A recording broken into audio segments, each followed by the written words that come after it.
Great. Okay. Hi All everyone. First of all, do you want to do chat with everyone for now? Let's do chat with everyone for a moment. right. Okay, one Hello, second. my loved ones. Okay.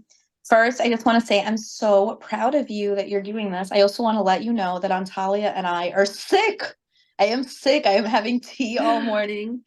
I just want to share with you that we're both under the weather, but we're still running the webinar. So I just want a major A plus to both Antalya and myself because I have a cup right here. Do you see this? Okay, I am super under the weather. So I just want to let you know that we are proceeding. With that being said, Antalya, thank you so much for doing this. Thank you. And we're so lucky because Antalya went to Hunter. Now she's a graduate. She graduated from Hunter. Now she is, oh my gosh, I can't believe it, a medical student. Good. So we'll do a pre-thank you because yesterday you had an interview at 8 o'clock sharp. Thank you so much for the Get Better Soon. Okay. So today is our very last big webinar, but I have a surprise for all of you. We're going to have more webinars. Okay. So we'll send you the details, but we're going to have more webinars. Okay. Antalya, without further ado, we're going to go through the Hunter essay. I just want to let you know, this is very important. We cannot guarantee anything with these essays because last year, Hunter switched it up. They had these two little essays, mini essays, where you had to write an essay in a paragraph and you had to use an essay structure. So I just want to prepare everyone. We can't predict how this essay will go. And then the year before that, they had a visual essay, which is also known as a graphic essay. And before that, they had all sorts of personal statement. I literally would Google college essay personal statements, and that would always be a Hunter essay. So it's so funny, Scarlett, you don't have to draw, but it was such a difficult essay. You had to write, and it gives me anxiety even telling you this. You had to write an essay based off a picture. And the picture was like immigration and coming to America. It was really hard. Like it was hard to expect a sixth grader, a 12-year-old to write an essay based off a picture. So it's called a graphic essay. So I just want to prepare you. The point of the essay is that it's descriptive, visual, show, don't tell. So all of that stuff is really important. So I'm just letting you know, we cannot predict the essay. The only thing we can tell you is that the writing assignment is a very critical part of the exam. For those of you who don't already know, we went over this on the first day. Hunter will look at your reading and math, the top 500 scores, and from that top 500, everyone's at zero again. And then once you're at zero, they only look at the essay. It's usually 3 different teachers who grade the essay. It has to be super descriptive. So I just want to prepare all of you so that we all know there's no guarantee on how the essay will go down. With that being said, here's where we are. We're going to cover as much as we can about how to be a better writer. Antalya, can you just put everyone off the chat box right now so they can chat with host and co-host. And thank you everyone for saying hope you feel better soon because we are both under the weather. But I'm very proud of the tenacity and the work effort, Antalya, that you demonstrate because you didn't cancel these webinars. You are still going strong. I'm very proud of myself because I did not feel good this morning, but I'm still here. So I'm very proud of both of us. So I want to take a moment to let you know, go us. With that being said, let's go straight into these webinars. And this today will be essay. We've already sent you everyone a text message and a video recording of reading and math. So you should have that in your phone and as an email. And that's it. All right. Without further ado, I will be on mute in the backdrop. All righty. Thank you, Francis. So for those of you who weren't here yesterday, I am indeed a Hunter graduate. I went to NYU for college, and now I'm at the University of Pittsburgh for medical school. I'm almost done, so that's great. And then just to recap, yesterday we didn't finish going over around 4, 5, 6 questions. So at 7:30, we're going to switch over to those math questions so we can finish them up, okay? And then without further ado, I'm going to share my screen. I made a little PowerPoint for you guys. Let's see here.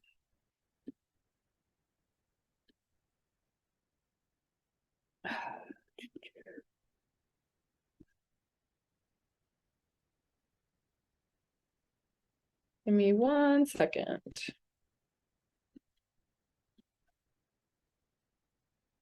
Francis, do I have the option to share my screen? Because I do not see it. Hold on, let me fix it right now. Just a moment. Are you co-host right now, or did I not do that? Hold on. Sorry, guys. One moment. I feel like I As should I be. said, you are co-host. I can spotlight you, and you are co-host. One second. Why am I not seeing the share? Oh, there we go. Okay, I'm sorry, guys. That was my fault. Sharing my iPad here.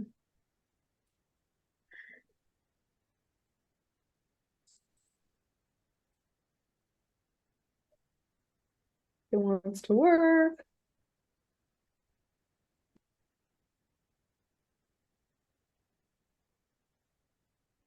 Okay, there we go. 1 million years later. Okay. Okay. So Francis already talked a little bit about the essay. We're going to go over some logistics, what you can expect, and then we'll get into some of the prompts. And at the very end, after we talk about some strategy, I want to go over thinking through one of those prompts for each type of possible essay that you might encounter, okay? So this is what it says on the website about the essay. So in the writing assignment section, you are going to write an essay or creative, one second, let me change my highlighter, an essay or creative piece. So this is that new part that Francis was talking about, that, you know, we can't really promise exactly what that creative part is going to be, to demonstrate the originality, effectiveness, and use of detail. They love this. You will need to use so much detail in your writing. You're going to get a scrapbook where you can write a little outline of your essay, and then you should be able to go on and do it. Of course, you need to read the instructions, because with this new type of creative piece, sometimes they will give you a restriction, right? Write one paragraph. That's very different than writing a full essay. So you'll need to keep in mind the word restriction, okay? And like they say here in this last sentence of the paragraph, some years you are given a choice of topics, other years there's only one. So that is to say, through practice, you should really be able to kind of on the spot think of some good things, some good answers to the questions they're going to ask you, okay? And then, like Francis said, you need to reach a certain cutoff on the multiple choice in order for them to even read your essay, okay? And so that's something to keep in mind as well. I'm getting a question in the chat. How many sentences is a typical paragraph? For us, that's a great question. We're going to define a paragraph. I think it depends on the type of paragraph, whether it's an introduction, a body, or conclusion, or if it's just a paragraph.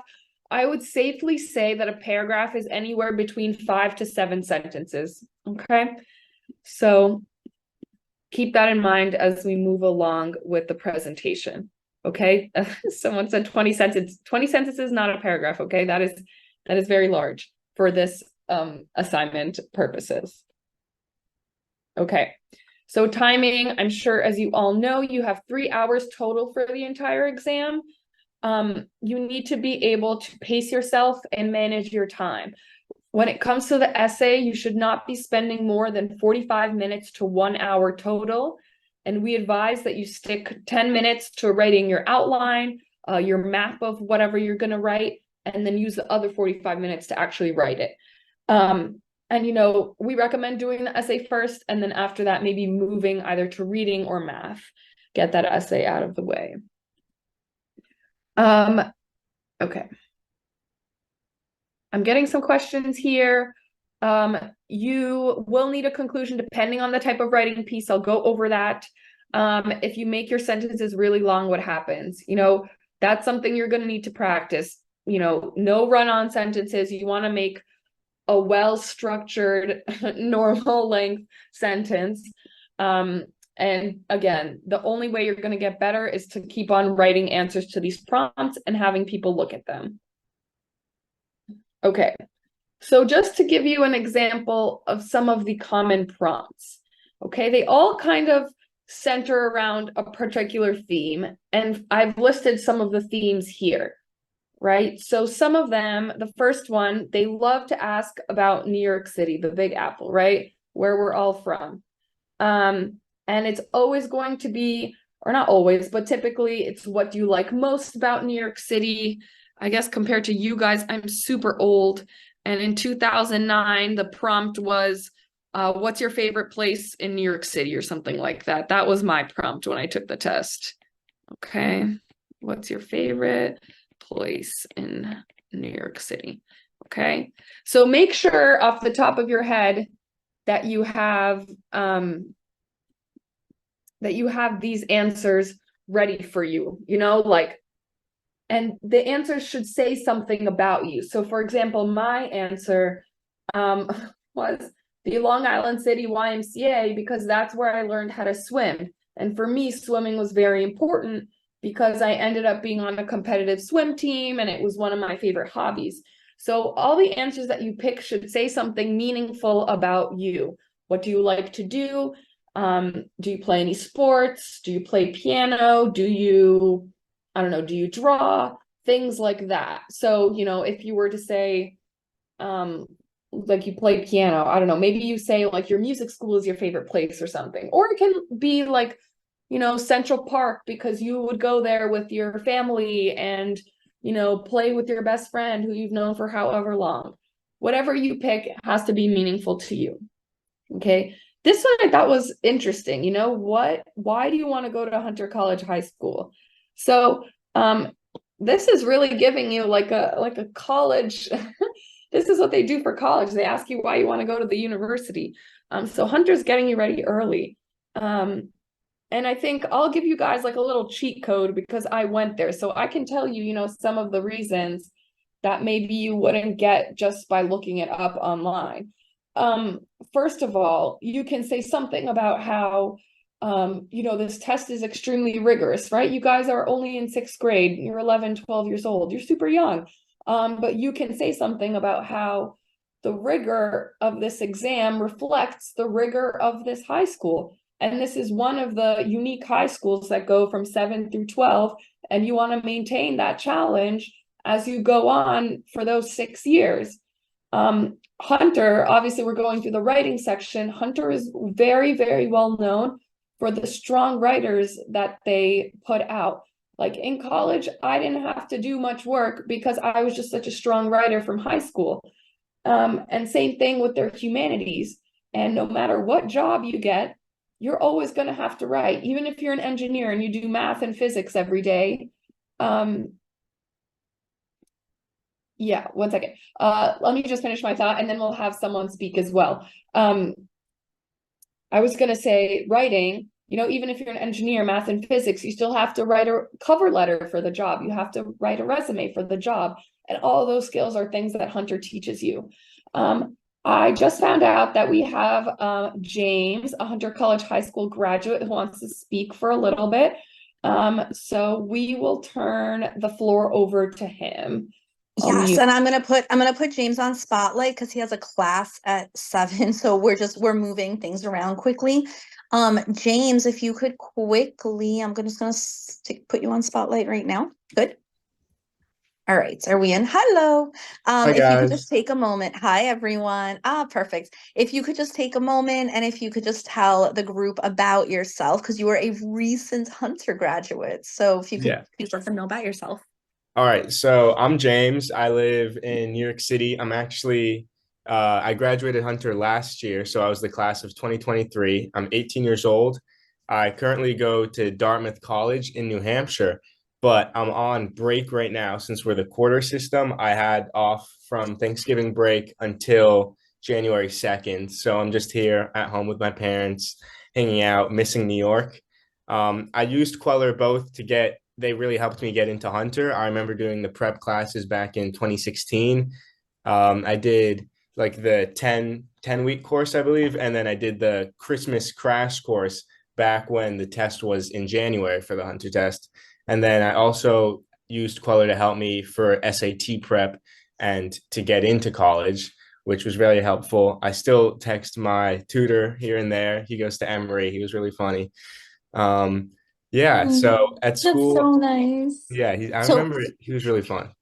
can you tell us like winter break? Because we have so many kids who are going over winter break from this program. Can you tell us how it was? And I just want to let you know there's nothing more fun than Queller Prep winter break. Forget Yeah. Rockefeller Center, guys. Queller Prep is where you want to be over winter break. It's too cold outside anyway. Look at this. I'm outside one day. I'm sniffling for a week.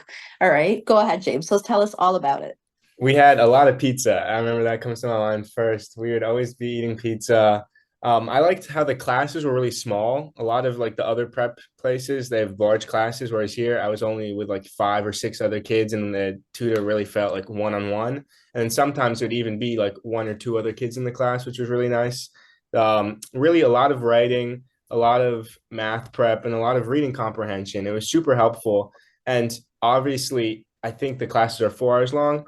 That was really Yeah. scary for me as a 12-year-old. I'm like, I don't want to be in a class for 4 hours, but it's broken up with different like timed breaks, and you really become friends with the other kids that you're doing the class with. It's not just like, oh, study, study, study. It's a really great environment. And can you just say, like, what is your best essay advice? Like, if you had to summarize what you felt, do you remember what your essay prompt was when you took Yeah, the Hunter test? I And do. It can was you just give us a model of what you responded with and just some information and insight? So my essay prompt was, what's one thing that you're scared of, and why are you scared of it? And like, what would it say about yourself if you overcame that fear? And I remember I was really stumped on that question because it came out of left field. I had no idea how to answer it. I was like, how do I say something without looking stupid, but I also want to come off as like someone that Hunter would want in their class of 2023. So I had to really think of a way to communicate myself and market myself almost to the school. So I ended up saying that I was I don't know. I think I said firefighter. I may be wrong, but I made a whole like essay talking about how I want to be brave and I want to prove to myself and other people that I can help those around me. And I think that's something that a lot of schools want in kids. I was debating between that and then taking the Hunter test itself, something I was scared of, but I figured that wouldn't be a good prompt because here I was sitting in the test room taking it. So I said something along the lines of being brave and being a firefighter to save people. That's so good. So, um, you hear me, right? So I just want to, when you are actually taking the Hunter exam and you took it in the winter, which is what the kids are doing now, Yeah. do you remember, in terms of what you started with, like, do you remember what section you started with? Did you start with essay? How much time do you recall allocating from the 3 hours towards essay? We're going to go more in depth, but we just want to hear your real user experience. Like, how did you decide that fateful winter's day that you were going to, you know, structure your 3 hours so that you would have time for this component of the exam? Yeah. So at the time, I'm not sure how they administer it now, but back then you could flip between sections. You just had 3 hours to do it. Yes, correct. You can still do that. You can Okay. choose which section you want to stop. Yeah. So I definitely felt like English, like reading comprehension, was my strongest forte at the time. So I started with that and got it out of the way. And then I struggled with math a lot. So I saved that for the end because I knew it would probably take the most amount of time.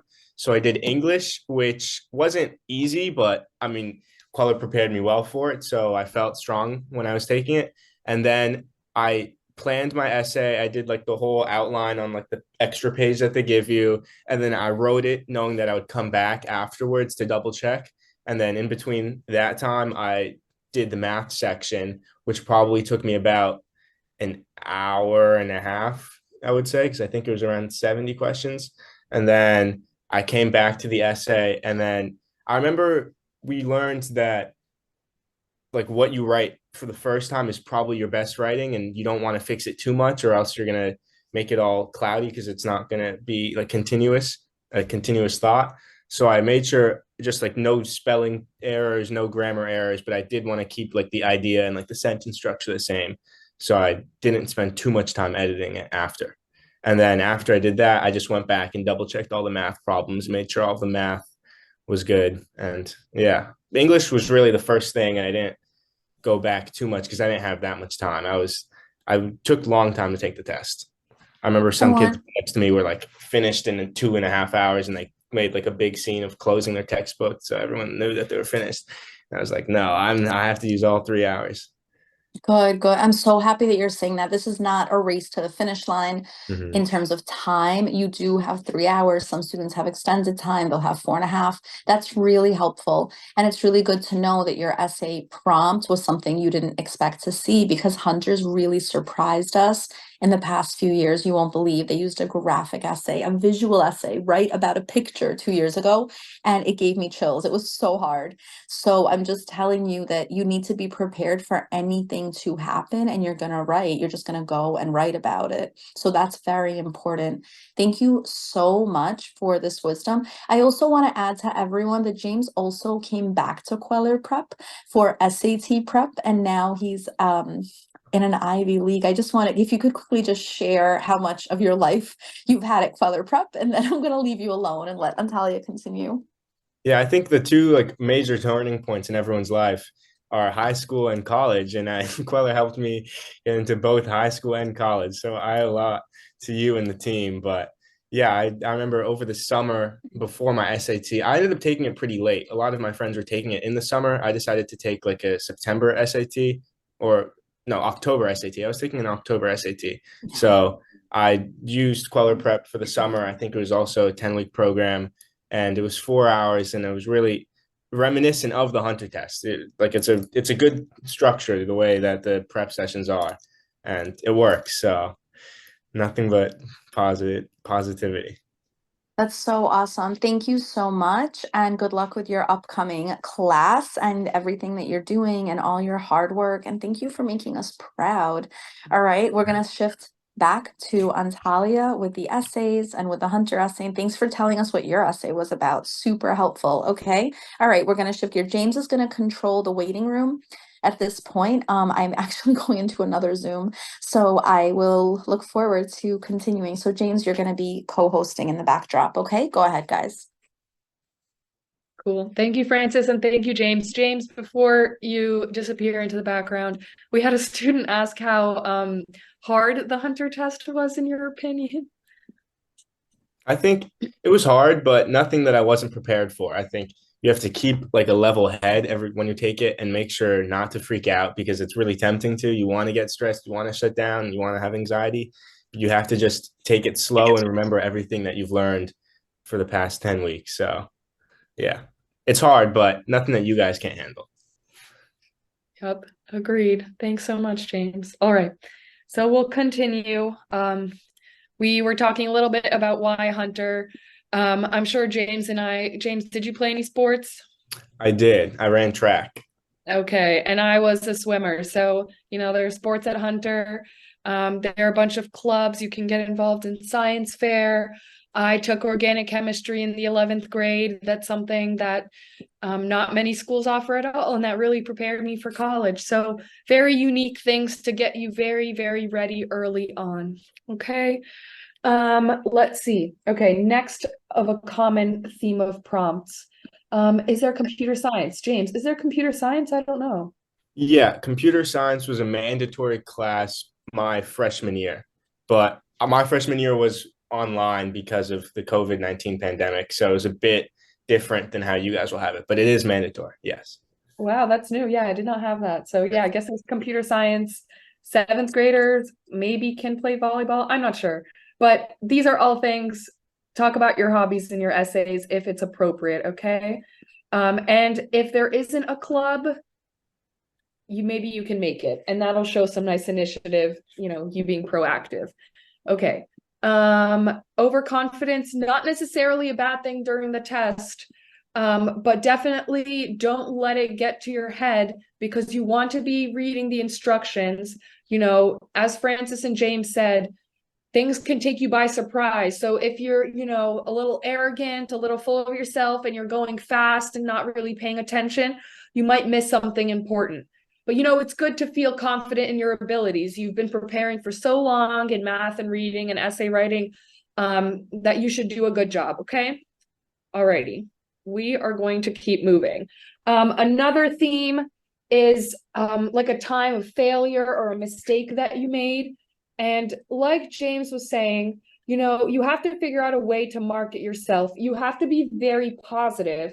So let's say, like, maybe you were a student and you failed a grade and you were left behind or something, and you overcame it by like doing extremely well in your next year. Like, while that's something very, very amazing that you've accomplished, maybe I don't know if I would necessarily write about that, because that would make the people reading the essay a little concerned. Like, can you take on the Hunter academics?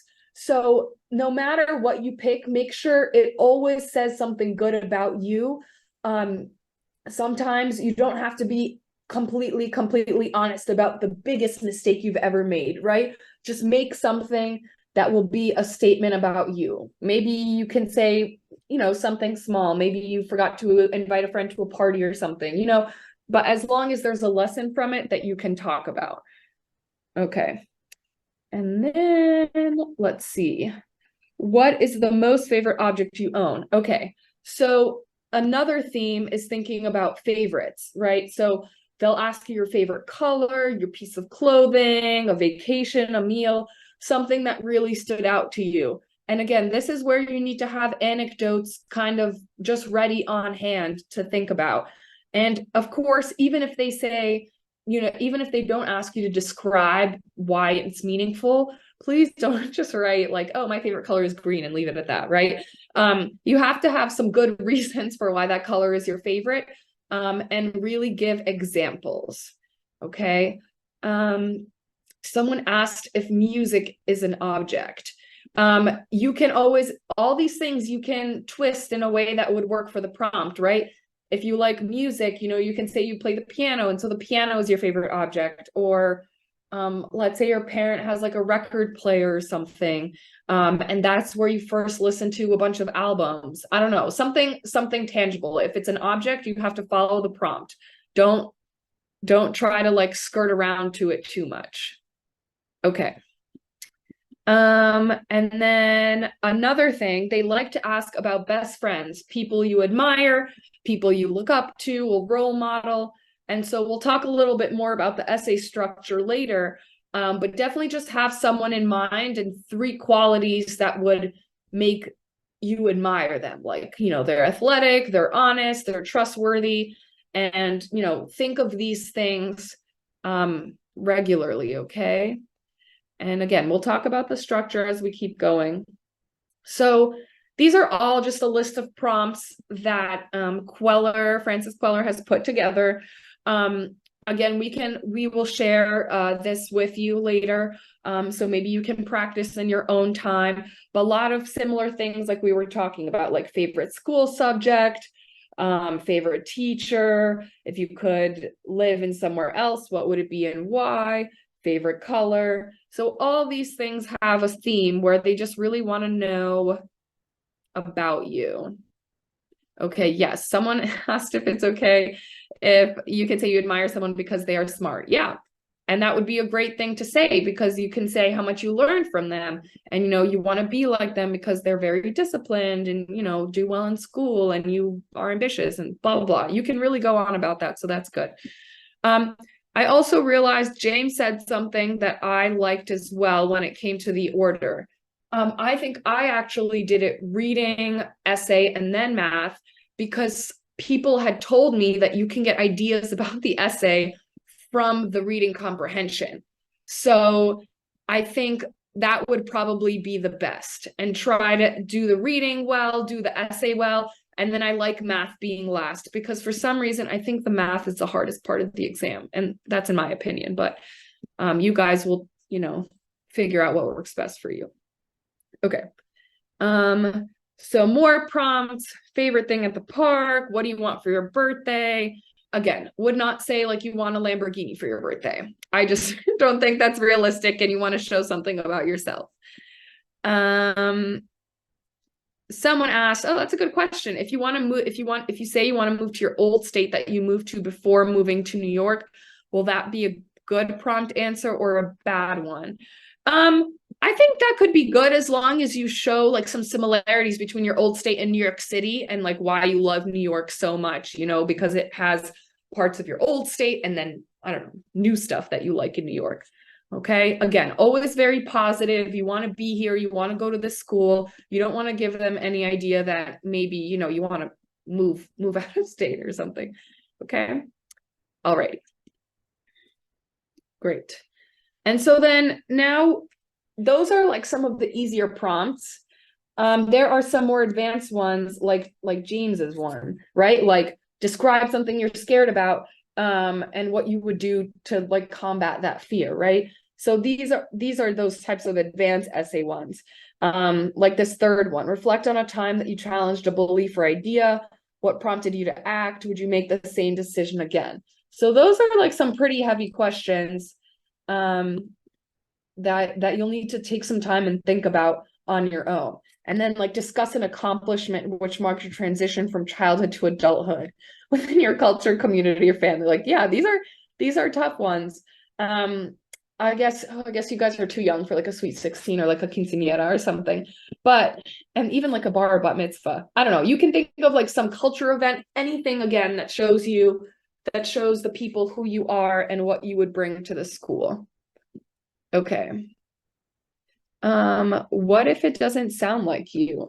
Oh, okay. That's a good question. So the first prompt says some students have a background, identity, interest, or talent that is so meaningful they believe their identity would be incomplete without it.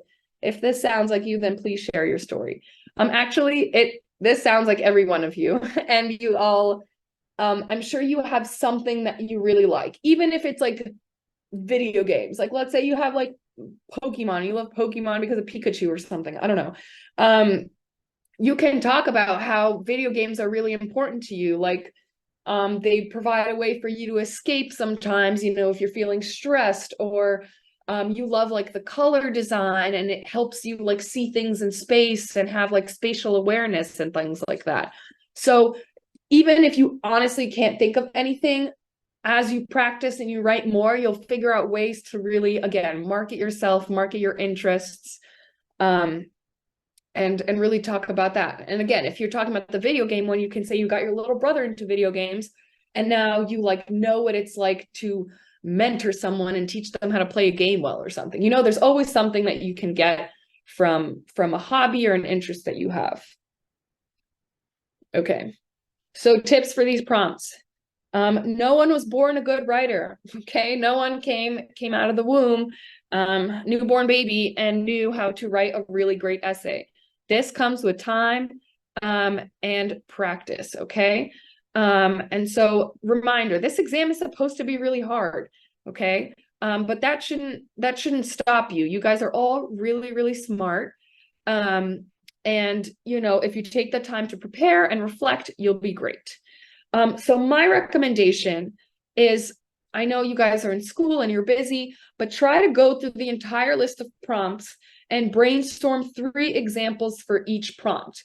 Okay, with these types of essays, they want you to give evidence. They want you to give examples and to show, not tell. And sometimes when you're pressed for time and you're a little stressed on the test, it's great if you already practiced a prompt or a prompt that's very similar, so that, you know, you're ready to go and write after you do your outline. And then this last point that I have here, sorry, I'm just reading the chat here. Yeah, I'm going to get to all your questions. It's all in the PowerPoint. But please go over your examples with a parent, an older sibling, a mentor, a tutor, because you want to make sure they make sense and you want to make sure that they show the best version of yourself. Okay, and make sure to answer the prompt. That's very important. Okay, so I'm not going to go through this all now, but just an example. So we talked about the descriptive essay. So that would be like the essays that answer the prompts that we talked about before. But then we have a writing passage essay that they introduced. So basically they give you this essay, and so they ask you to read it. And later, if we have time, we'll read it and we'll answer the questions together. But after you read this essay about the pocket watch, they ask you 2 questions. And these questions are one of those that you need to read the directions for, Okay, read directions. And these are going to be, as we've seen in the past, again, definitely see what they want you to do. Should be in one paragraph. Okay, this P is the paragraph sign. So the questions would be, the author describes the pocket watch as an important object. Elaborate on a lesson the author learned. And here you go. They're asking you to describe an important object in your own life and what it means to you. So again, 6 to 7 sentences if this is one paragraph. And I would divide it maybe 2-3 sentences for this first one. And then, 3-4 sentences about what it means to you. Okay. Someone asked me to go very briefly to this last one. This is just a passage, okay? We're going to go over it later if we have time, but this is just something that you would read, and based on what you learn in this, you would write a paragraph answering these questions. Okay, someone asked, how many details should there be per paragraph? You want to be as specific as possible, okay? In an appropriate amount of space. So maybe elaborate on a lesson. Maybe if you're writing 2 to 3 sentences on that, maybe you could include 2 examples from the passage that show that the author learned that lesson. Okay. And then your own examples in the last 3 or 4 sentences. Okay. Alrighty. Okay. And then wait, someone asked to go over these tips again. What did you say? How many to do? Okay. All right. Sorry. I'm just trying to make sure everyone gets their questions answered. Alrighty. So that was the writing passage essay. And then we have the visual essays. Okay. So this is what Francis was talking about, where they're going to give you a set of pictures. And in one paragraph, you're going to answer these 2 questions. Describe how one of the objects can be meaningful to the family in the picture above, and then describe an object that is meaningful to you and your family. Okay, so, oh goodness. Let's see what people are saying here. We will share this PowerPoint, and yes, we'll talk about the other question later. Okay, yeah, so again, another example. We have here a set of pictures, and it says, using the pictures above, describe what the objects mean to you, and then describe a first day of school using one of the objects presented above. Excuse me. And I want to say this is a good example of, I think you should do your best to acknowledge as many of the images as you can. So for example, all of these should make you think about school. And so September 1st, I would say, is when most people start school. Guys, can you just have your videos off? I'm sorry. Thank you. Yeah, okay. So September 1st, and then there's a graduation cap. So, this would make me think you're taught, like, these pictures are referring to like one's journey in school, because it's from the beginning of school to the very end when you graduate, and you have some different subjects here. You have art. The clock is interesting. I guess like you maybe pass time passing, from the beginning of school to the end of school when you graduate. You've got science, you've got a writing utensil, a calculator, some books, some school supplies. And so when it's asking to describe a first day of school using one of the objects, this is where you're going to do a lot of the descriptive writing.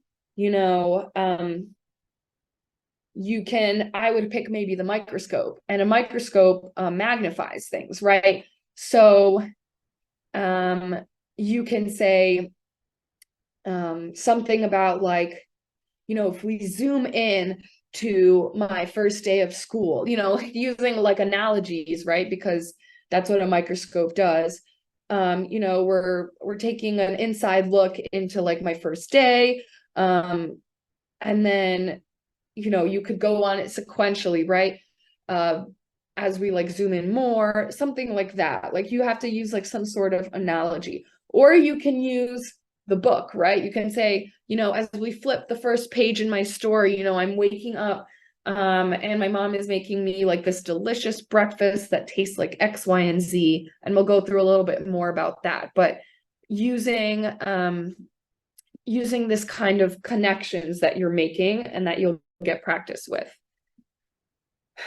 Okay, grading rubric. So the first thing that they definitely want you to do, again, easy points, easy points. Make sure your grammar, your spelling, and your punctuation are right, okay? Please, no typos. You are doing grammar in your Hunter classes, so you should know how to use your commas, your semicolons, your colons, all that fun stuff. Please refrain, no exclamation points, okay? This is a formal essay. You are not sending a text message to your favorite friend, okay? No exclamation points. I would say refrain from using questions as well. No question marks. And try to use I, okay? Like the I point of view. I would avoid talking to the reader and saying like, you know this, you know that, okay? And one thing that's important here, you want to use consistent tenses, okay? You know, don't switch between, you know, yesterday and then start talking about the future 20 years from now or something. All right. And then using advanced vocabulary in transitions, okay? Using those vocab words that you're learning in class. Very, very important. I don't know if this is exactly the Hunter criteria in terms of the points. This is what Queller uses in order to grade the essays. And so I don't know what the point system is like, but the basic principles are there, okay? Make sure you have great grammar, spelling, and punctuation. So this information we got over years and years and years of working on essays, and Hunter did release a lot more information years ago. So I do want to share that. There's less now, but we did get a pretty accurate picture years ago, and there was more of a breakdown. That has since changed with the pandemic, but Hunter actually used to tell you, I don't know if you know this, Hunter used to tell you exactly what you scored, what number, what amount, right? So you used to know everything. All right, so let's keep going. Oh, wow, they never told me. They must have switched it. It's okay. All right. Videos off, please. Okay. Alrighty. So, using advanced vocabulary in transitions. During this time, hopefully you're reading, hopefully you're learning your vocab in your classes. And you know, you're really building up that that repertoire of good vocab words, okay? And transitioning. It's important to use transition statements that we'll go through later to make sure your essay flows and you're not just like abruptly switching from topic to topic, okay? So these are two things they definitely look at. There's some more. You want a good organization of ideas, okay? This is crucial. Hunter loves their formulaic writing, okay? You need to follow a certain pattern, which I'm going to go over later. Someone asked earlier in the chat, do you need a hook? Yes. Essay starts with a hook and a clearly stated thesis. The thesis is your argument statement for your entire essay. All your body paragraphs will refer back to your thesis, okay? And so it should not be hard for the reader to figure out the main idea of your essay, okay? And then let's see. Someone asked about creativity. I think creativity is good, but you have to meet these basic criteria, I think, in order to even be considered a good essay, okay? And then the last thing, again, addresses the prompt and answers the question. This should be, again, an easy point. You have to do what you're asked to on this exam in order to get into the school. All right.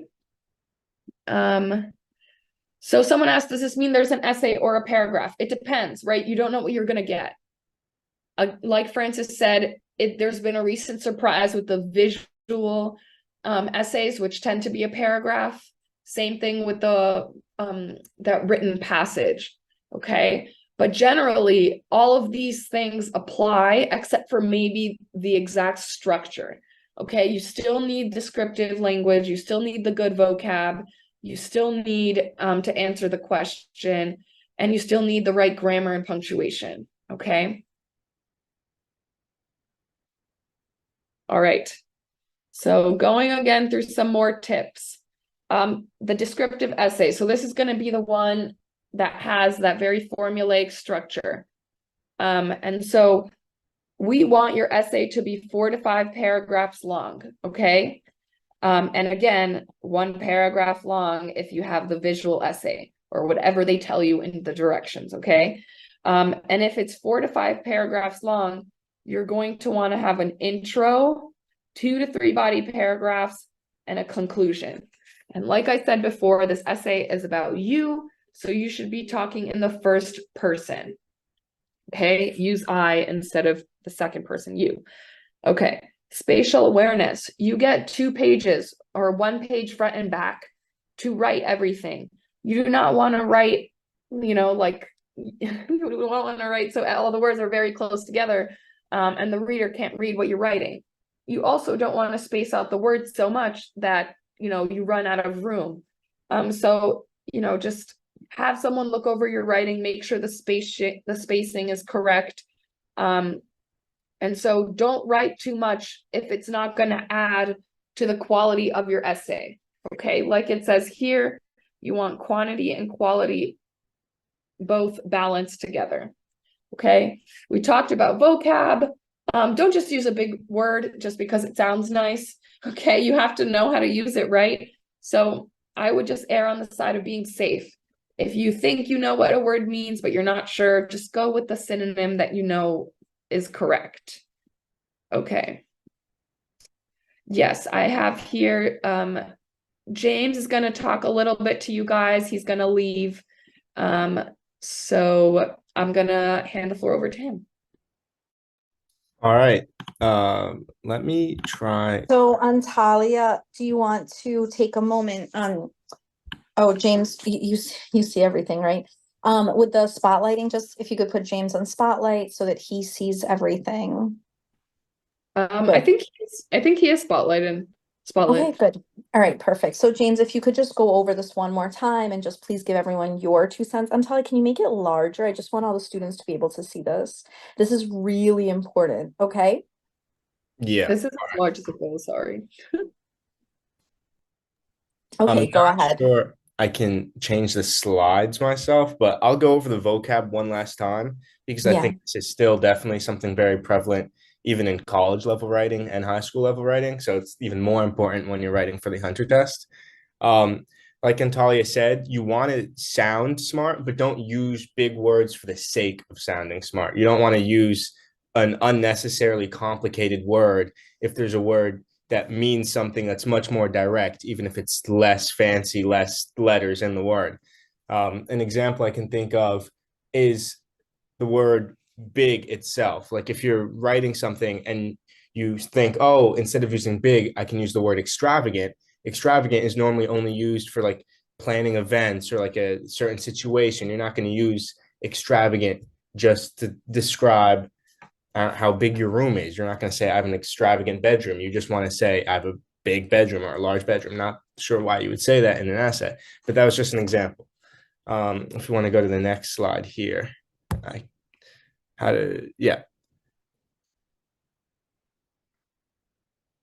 Sorry, went all the way back and I was no, it's good. It's good. It's really interesting that they started implementing visual essays. I had no idea. All right. So contractions. This is important too. Like the exclamation points, this is a formal essay, so you don't want to use contraction. You don't want to use can't if you'd rather say cannot.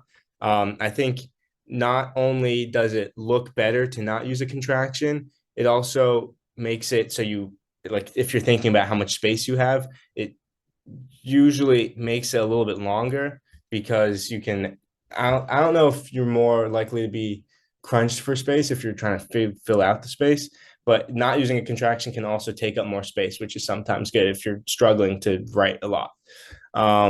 Sensory details, use adjectives.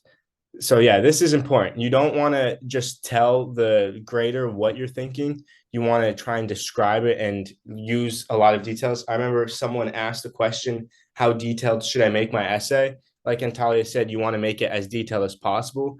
If you're describing a situation or a place, You want the person that's grading to feel like they're there with you rather than just saying it was beautiful. You want to include different details and anecdotes that help them try and imagine how beautiful it was. For figurative language, you want to try and use a lot of it that jumps out at the reader, but you don't want it to help, you don't want it to confuse the reader. So when you're writing it, you want it to be something that makes sense, something that can be easily understood. You want it to be a situation that everyone's kind of been through. You don't want to use a personal anecdote if it is a metaphor or simile. You want it to be something that someone will read and be like, okay, yes, I can see where this sixth grader is coming from.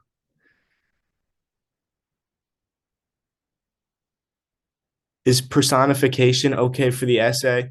Do you think you could?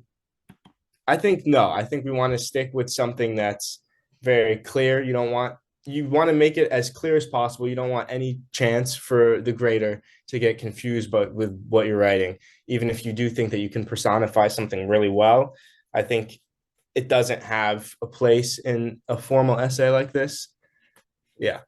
Punctuation. So like Antalya said, you don't want to use exclamation points and try not to use quotation marks. This is like a formal essay. You really want to get the point that you're saying across through figurative language and metaphors and similes. You don't need quotation marks or exclamation points if you're doing this the proper way. And then of course, proofreading is one of the most important parts when you're going back and looking over your essay. It's such an easy way to lose points if you don't proofread and you have spelling or grammatical errors. It definitely it helps add to the essay if it's like perfectly written. So yeah.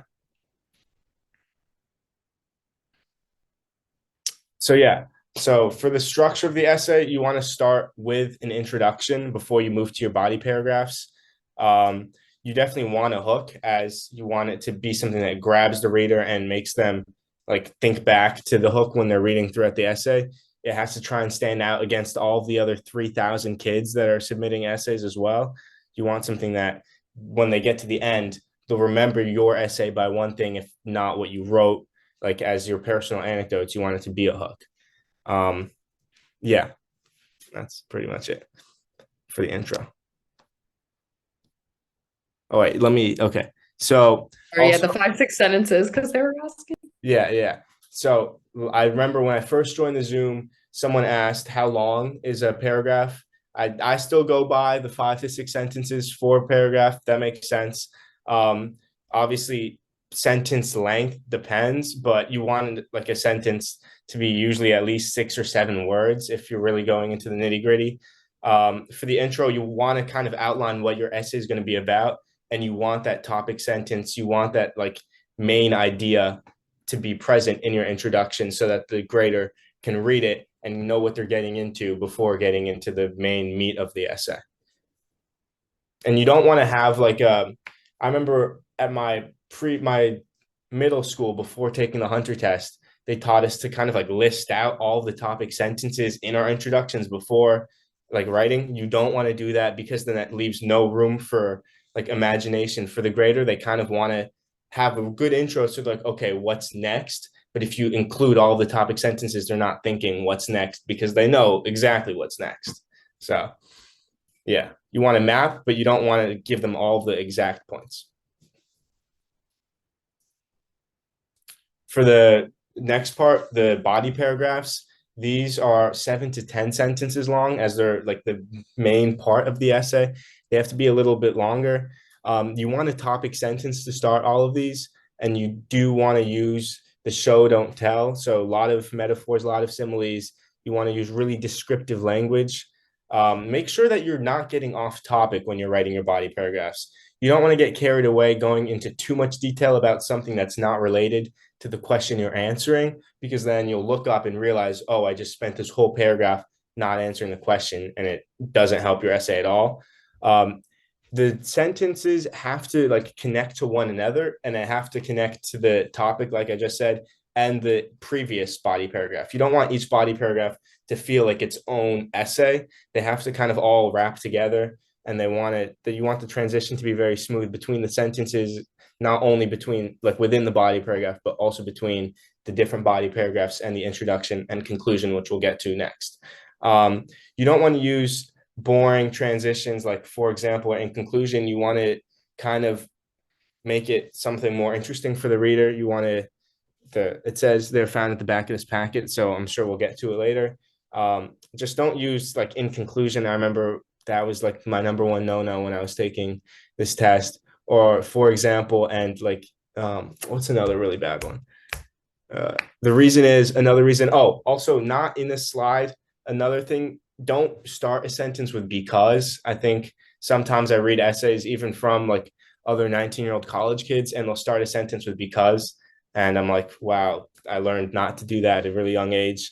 I don't know the exact reason, but I think grammatically that's not how you're supposed to start a sentence. And it means that the sentence before you never completed the thought. Because should always be like in the middle of the sentence, because it's the connection of two separate thoughts.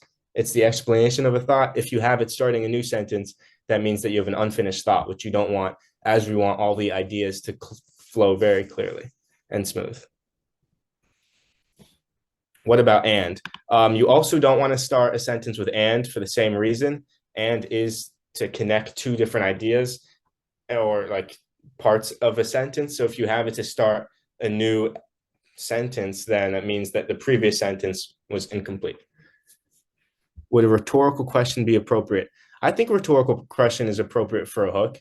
That's definitely one way to grab the reader's attention, but you don't want to use a rhetorical question just in the middle of the body paragraph.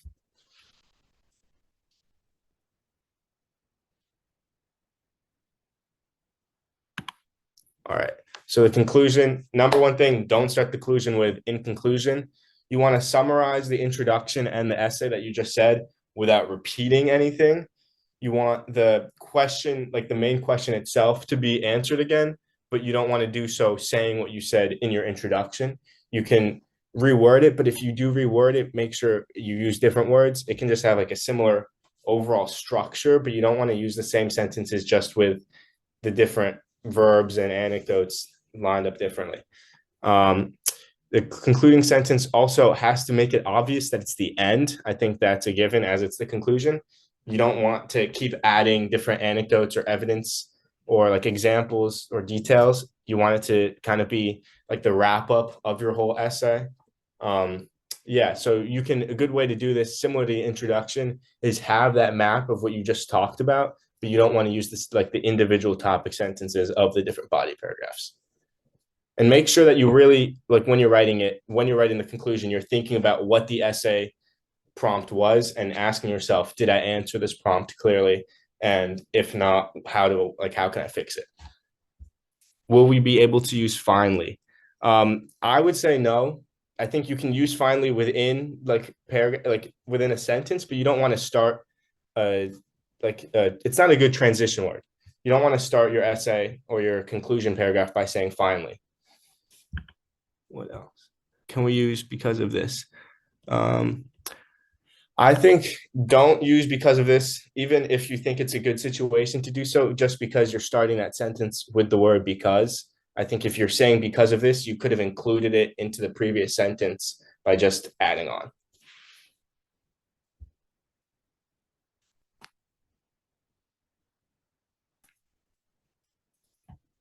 All right. So show, don't tell. This is a perfect example of what not to do and then what you should do. First, I walked into my first high school class feeling nervous. This is not a bad sentence. It's structured well, but it leaves a lot out for the reader. They read the sentence and they're kind of wondering what you're feeling, like why are you nervous, and like the situation that you're in. This sentence doesn't go into much detail about that. But on September 2nd at 7:58 a.m., I tiptoed into the first class of my high school career. My stomach churned as my nerves overwhelmed my emotions. This is a lot more detailed, and it definitely helps the reader think of you more of a person and less of just someone writing an essay. This is a feeling that everyone's had, and it helps, like going into this much detail helps someone feel you as a person and adds humanity to who you are. James, can you add, are you able to go a little bit over time, or do you have to stop? Yeah, I can go a little bit over time. Can you give a few more examples of show, don't tell? Because so often the kids are like, I feel good. Like the essays are so like I feel good. I am okay. So can you just give some examples of what you think makes sense in terms of description and what doesn't make sense? Like, can you give more show, don't tell examples Okay, just yeah. off the top of your head? Yeah, so I think a good example, if you're describing scenery, let's say it's a question about why do you love New York and you really love the park. And you're like, I love how beautiful the park is. That's like an okay sentence, but it doesn't really go into detail at all. You want to make it something like, I love walking through the park with someone, like with my dad during autumn because of all the changing leaves and the colors. That makes you seem a lot more of like a aware person rather than just saying, I love looking at the trees. You want to try and provide as much detail as possible. And I think adding the anecdote of having your dad with you helps you see like come off as a like more rounded person. Like as much detail as you can add is good. And then another example, if like a essay prompt was, what's something you're looking forward to in high school, and you want to talk about sports. You don't want to just say, I play soccer. You want to try and add to the fact that you play soccer. You want to say, since I was a little kid, I've played soccer with my cousins and I used to watch it on the TV, and go into a lot of detail about your past with soccer rather than just saying like a statement. You don't want what you have in the essay to just be a statement. You want to add depth to it. Trying to think of other ideas. And Talia, do you have any other examples? They love, like if you're talking about food, they love it when you use the five senses, right? Your taste, smell, touch. So like if you're saying like that cheeseburger looks good, you can say like, like I took a big bite of this like juicy double cheeseburger from In-N-Out or Shake Shack, whatever. And I could feel like, my taste buds engaging and, like the beefy juice like swirling on my tongue or something, like they really like that descriptive language. That I think was a little bit over the top, but you can say like, I chomped down on like this really like, this juicy double cheeseburger, and I'm brought back to like the time that my grandma would take me to McDonald's when I was like 3 or something, like just something that would make people think like that they're with you eating that cheeseburger. And adding to that, if you want to try and like add some figurative language into something like that, which is really helpful with the show don't tell method, you could say biting into this cheeseburger felt like fireworks going off during like July 4th, something like that. And then like July 4th because people associate burgers and hot dogs with July 4th, and fireworks because it's such like a good uplifting feeling. Both definitely use figurative language if you're stuck on how to try and describe a setting. Thank you so much. And James, thank you. Talia, you can take over from here. Everyone, James is going to head out, but let's give him a big thank you. So if you can quickly change the chat settings, Talia, let's give James a big, huge thank you. So I will begin by typing thank you as we change the settings. We will say thank you, James. Okay, good. Thank you so much. We know you're super busy. And good luck, really good luck. And you're busy. Thank you, thank you, thank you. Okay. Excellent. Thank you, guys. That's so nice. I love it. You are a total inspiration. Somebody just wrote. James, you are a total inspiration. Do you see that? Thank you, guys. All right. Excellent. Wonderful. Thank you. Thanks, James. Thank you so much for doing this. Okay. Wonderful. All right. So Talia is going to take over from this point. All right. And we're going to switch from here. All right. All right. Going to change the chat settings back. All right. Where were we? We're still talking about show don't tell. I did see a question. Someone said it was unclear the structure of the descriptive essay versus that one paragraph. The descriptive essay will only be to prompts, that say things like describe your best friend. Like more of the advanced essay prompts. But when there's something that you have to base your response of, like a passage or all of those pictures, if it says to write it in one paragraph, you write the answer to whatever questions they give you in one paragraph. You do not do one paragraph each. Okay, so take the directions very literally. Okay. Alrighty. And so, okay. Let's go. We have another show, don't tell example here. You know, you're talking about your hometown. You say, oh, my hometown is a small town in a rural area. It's very isolated from the more urban areas of New York. And if you include more detail, you say your hometown, located along the rural stretches of the Columbia River, has a population of 523. And it's nice too, when they give detail, they give like an actual number, right? Like 523 is the number of people there. If we go to the previous show, don't tell, you know, they give you an actual date and time on September 2nd at 7:58 a.m. Okay. And here in this previous example, instead of walking, they're telling you that this person tiptoed, right? There are many ways to walk. Like you can, I guess you can tiptoe, you can walk on your heels, you can do a bunch of stuff, but it's really nice to create that image for the reader. Okay. Someone asked, can you lie a little bit to spice up your story? I think you can stretch the truth a little bit to spice up the story. Don't make it something completely unimaginable. Right. And you have to remember you are a 6th grader writing and, you know, taking an exam to get into the 7th grade. So make sure it's age appropriate, make sure it's something that you can do yourself. I want to add, I actually want to add to this whole lying thing. On this exam, I am all for lying. Lie your heart out, make it all up. Like literally research Times Square. If you've never gone in your life, write it like pretend you're, no one's taking a polygraph test. No one's taking any kind of truth-telling exam. Make it all up. If your Thanksgiving was bland, lie your heart out and make it like the most phenomenal Thanksgiving you've ever seen. My home is the Brady Bunch. We have turkey stuffing, homemade cranberry sauce. We crushed a cranberry to make that sauce. Like whatever you need to make it as descriptive as your heart will let you make it. So I just want to know if I can vote on this one. Lie your heart out. I have seen so many Hunter essays elevated by embellishing, exaggerating, whatever you need to do to spice it up. By the way, on the Hunter exam, the actual instructions say you can tell a story. So your story can super be fake and made up. And I just want to let you know, like, I am all for it. Like, go. Just all I care about is that essay being super descriptive. So describe, describe, describe. And it straight up says in the instructions, you can tell a story. So let's read the instructions and do what they want. Use as much show don't tell as you can and just go for it. And one day you can joke about it. Like you can be in this webinar and be like, I made that whole essay up. It never actually happened, but I told such a good story. Okay, so sorry, Antalya. My darling children, there are 142 of you. Don't go home and say Queller said it's okay to lie. I'm just telling you that I'm all for it. Embellish, exaggerate, describe, do what you got to do. Go ahead.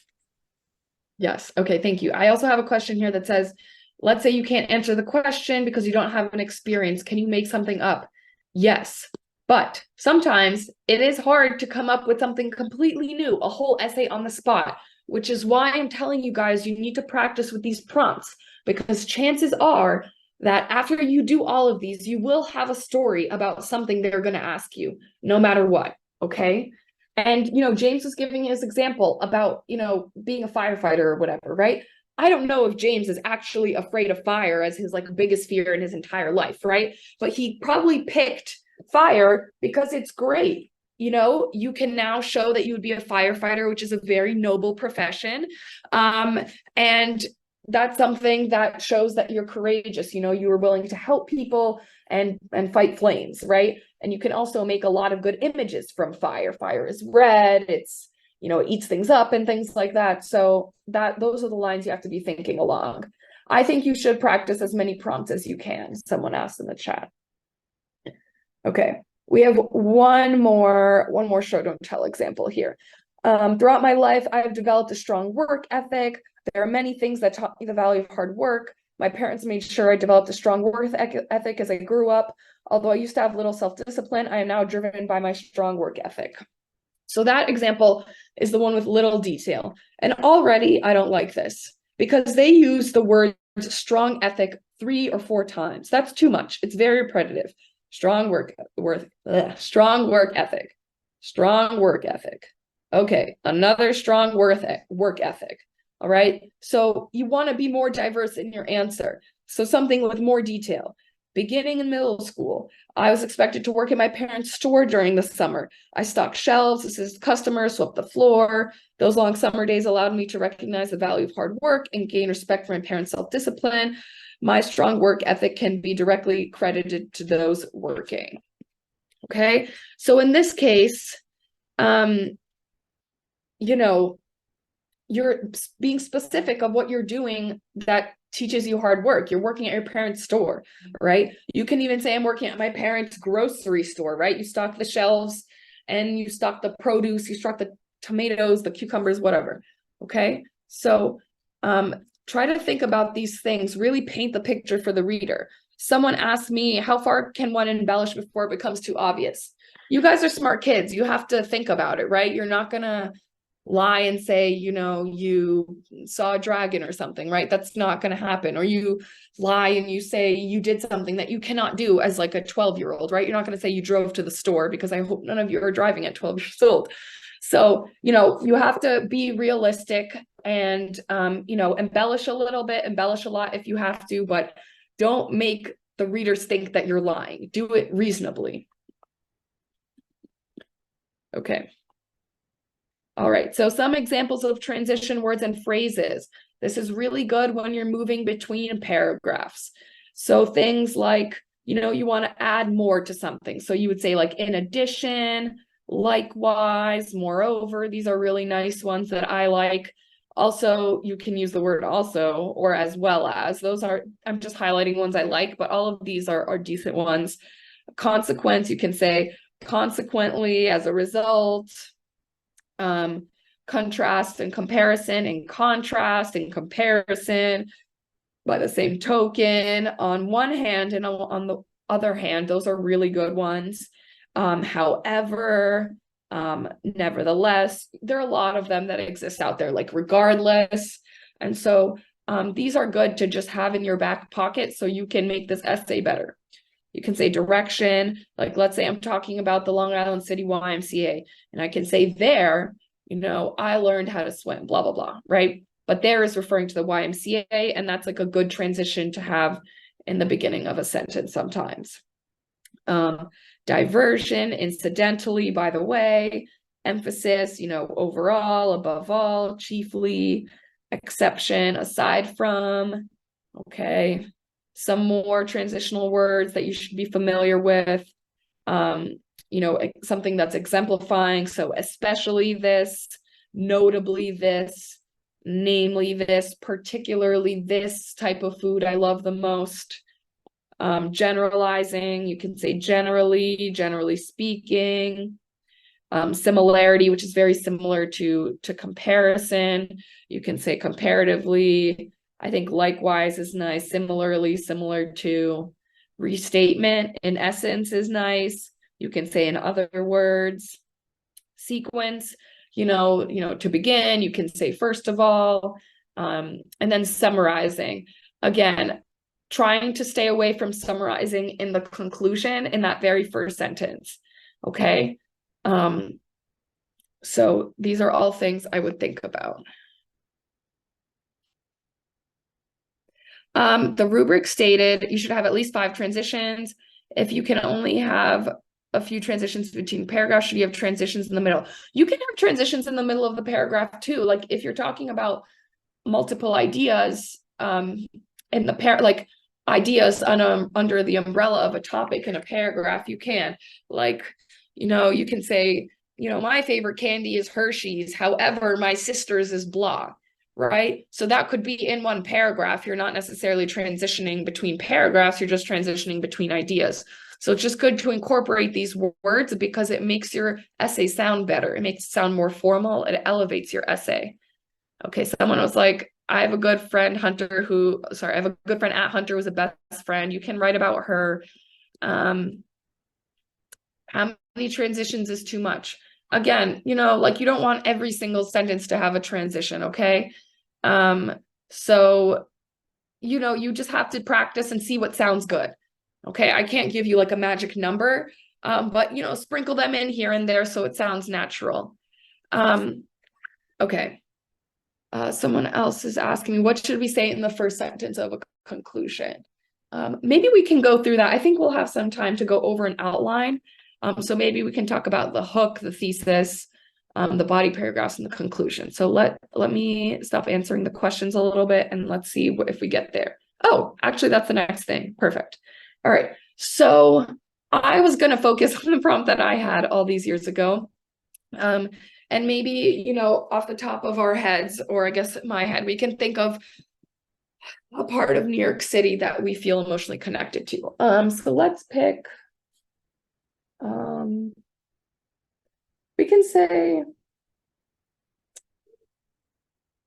you can say like Central, we can pick Central Park. I guess that's a very basic one. So we can say, like in our outline, we can say we pick Central Park, okay? And so now in your intro, this is where you're gonna start with the hook, right? So start with hook. Okay. You can start with the hook from an anecdote. I think that's nice. Or you can always start with like a little quote in the hook.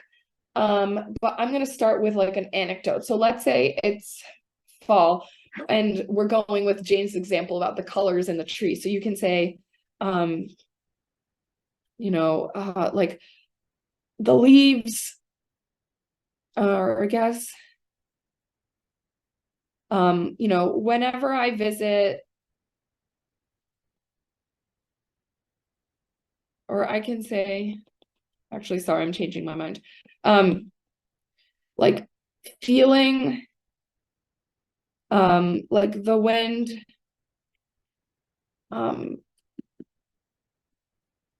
how important is it to choose a place that 100 other kids won't also be using? Okay, fine. All right. I don't know how important it is, but let's just stick with my YMCA example, okay? Because hopefully not everyone is picking the Long Island City YMCA. Okay. So for this one, I would start with like every, you know, let's see, I would go, so I would say like every week, I look forward to like crossing out the days on my calendar, leading up to Saturday. And then you can say like, Saturdays were sacred for me. You can say, my parents like had, like, I was gonna say something funny, you know, like my parents had mass, church or something on Sundays, but for me, my mass is like going to the Long Island City YMCA. So you can say like Saturdays were sacred from me. And then I use a semicolon here, which is nice. And then you can say,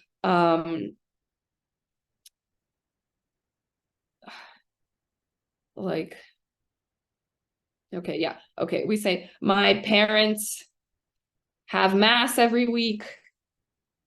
You know, I'm making this up. My parents actually don't have mass every week, but my parents have mass every week. And while is also a good transition word, while I have swimming at the Long Island City YMCA, right? That's my place. So you see here, I'm kind of leading up to it. I'm not saying, okay, my first sentence is not my favorite place in New York City that I feel emotionally connected to is the Long Island City YMCA, right? You don't want to be very literal. So I'm leading up to it. Okay. And so I'm comparing, this is like an example of, I guess, like a metaphor, right? So in this case, like my parents have mass, like let's say they go to synagogue, they go to temple, they go to church, whatever. And for me, I have going to swimming. And then you can say, I think it was 5 to 6 sentences for the intro. And then I can say, there is nothing like,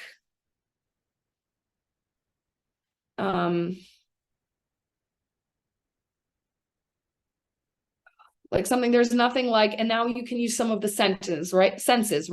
There is nothing like the smell, I guess this is not great, but like the smell of chlorine, this is good, like tickling my nostrils, like to tell me that the weekend is here, to tell me that the weekend is here. Okay. And then you can say like, I visit with my family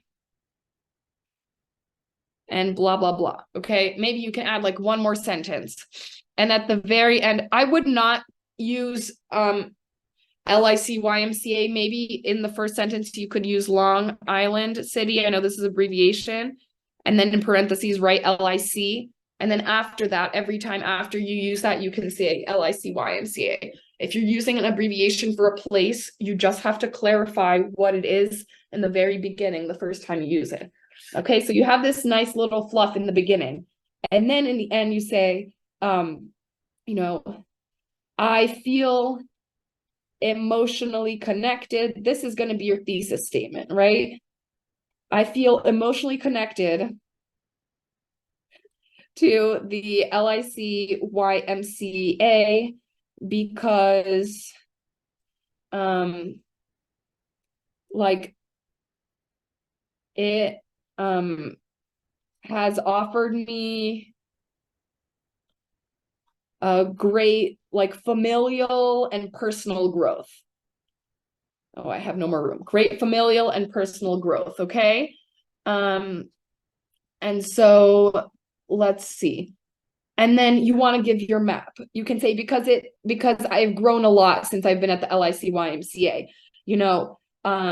I've come to appreciate family time. I appreciate family time because you're going to say later that you do open swim with your family. I appreciate family time.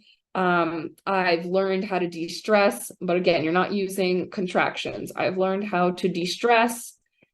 And then you can say, I learned how to work towards a goal.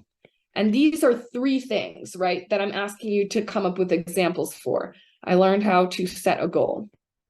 Okay.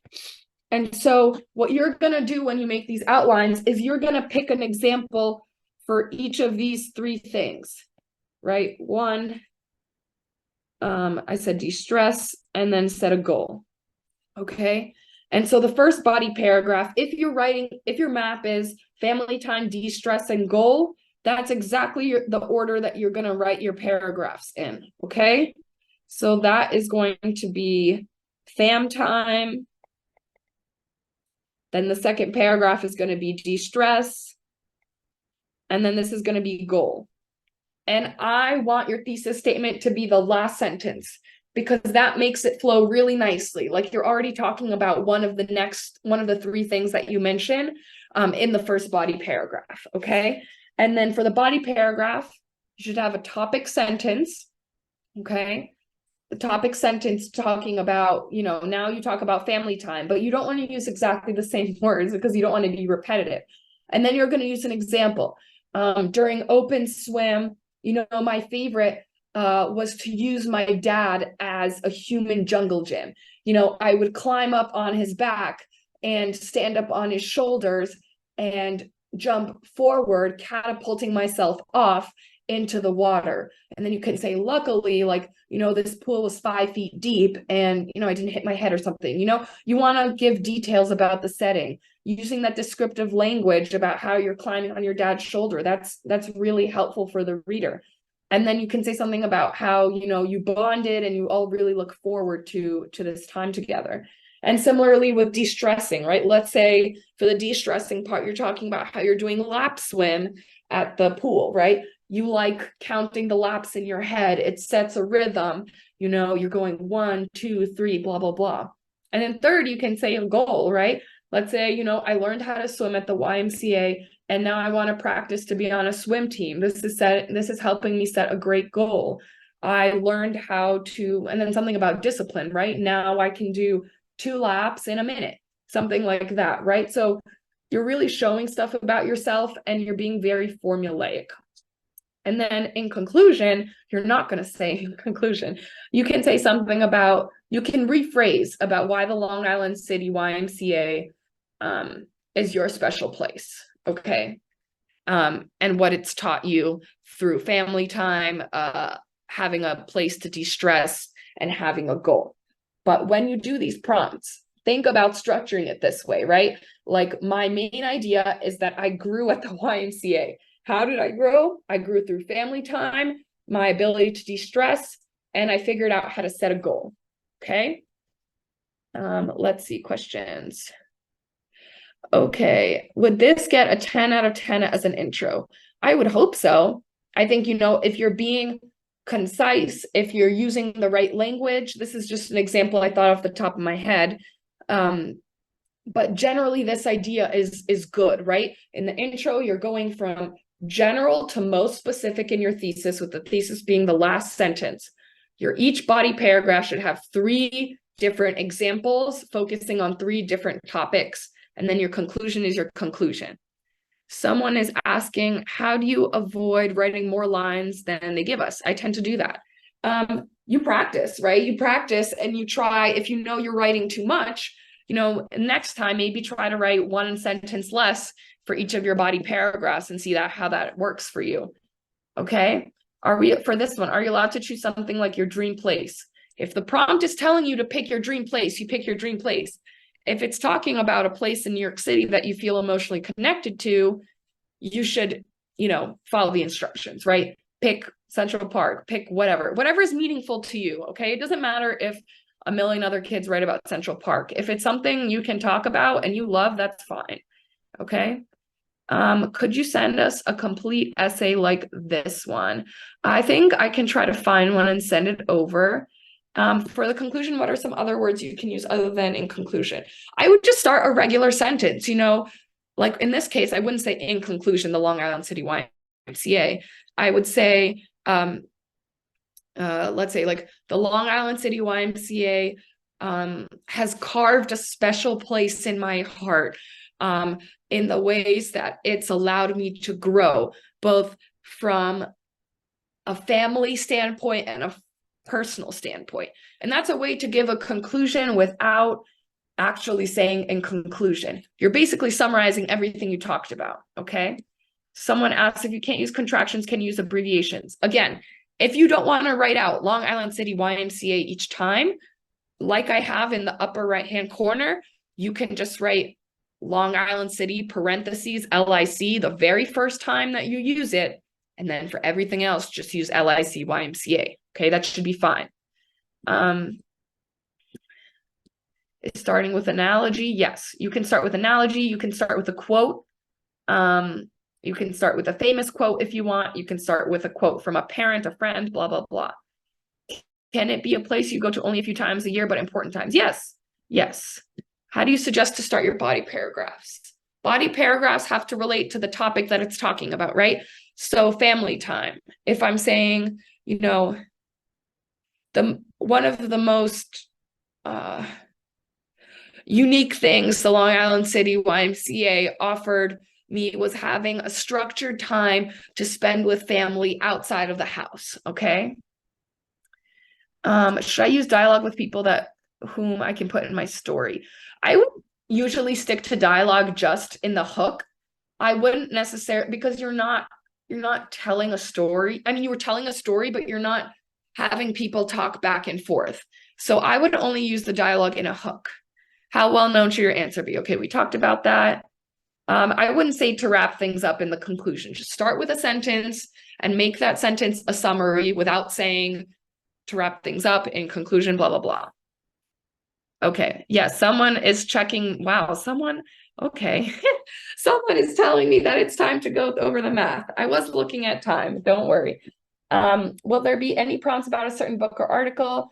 Like we will have to read something and write about? Yes, okay, those will be the written passage essays. Okay, we didn't have time to go over it because I need to look over the math stuff that we didn't get to yesterday, but that should be easier in my opinion because they already give you the writing. You just have to write about the writing, okay? Still descriptive, but a lot shorter, just a paragraph, okay? So any last minute questions about the essay writing before I move on to the math? For this prompt, can you choose your house? That's a good question. I feel like I would stay away from the house. And this is because they say NYC. They don't say describe a place that you feel emotionally connected to. I think they want you to talk about New York City. And that's something else about Hunter, right? They make you go out in the city and use their resources. Like if your parents would ever take you to a museum like the Metropolitan or the American Museum of Natural History, maybe you went on a school field trip. Okay, those are appropriate things. Is there only one essay? Yes, only one essay. Okay, anything else? In a minute at 7:35 or 7:36, I'm going to switch over, okay? Do they ask any other themes? I would go through the prompts, okay? Themes are like favorite things, favorite people, objects. It looks like they love objects. Any famous quotes or references one should know to improve their essay? Not necessarily, okay? If you have like, if someone is asking you about it, they might ask you about favorite book, right? So if you have a favorite book and you love a particular quote, you can open with that quote, okay? But it has to relate to why you think it's your favorite book. Okay, all right. It is 7:35 now, so I'm going to switch the math. Give me 1 second as I switch that.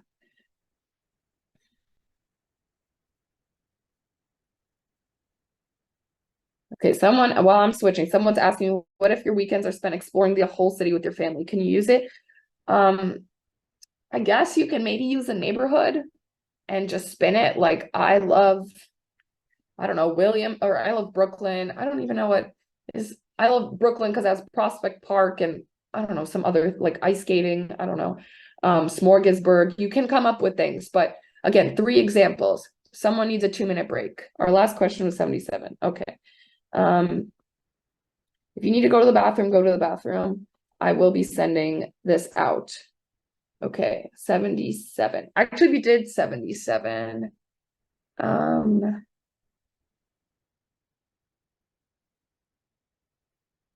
Okay, let's see. Give me 1 second.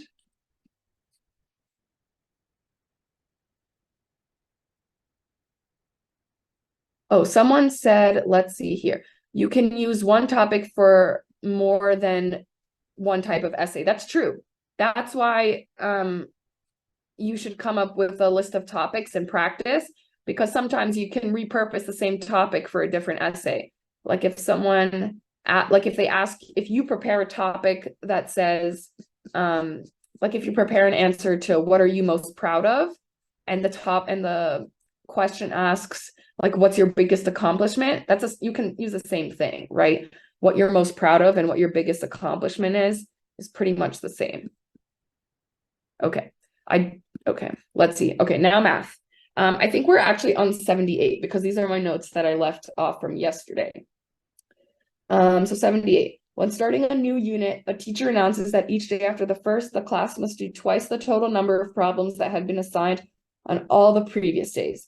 The class works for 6 days, and on the 7th day, she says, this is our last day of the unit. On the last day, what fraction of the problems do they still have to complete? So we want to know a fraction of the problems. So first of all, we need to figure out how many problems there are to begin with. Okay. We actually did not do number 78. Okay. All right. So we started with the first one, right? So let's think, we are going to pick a random value, right? So use random value.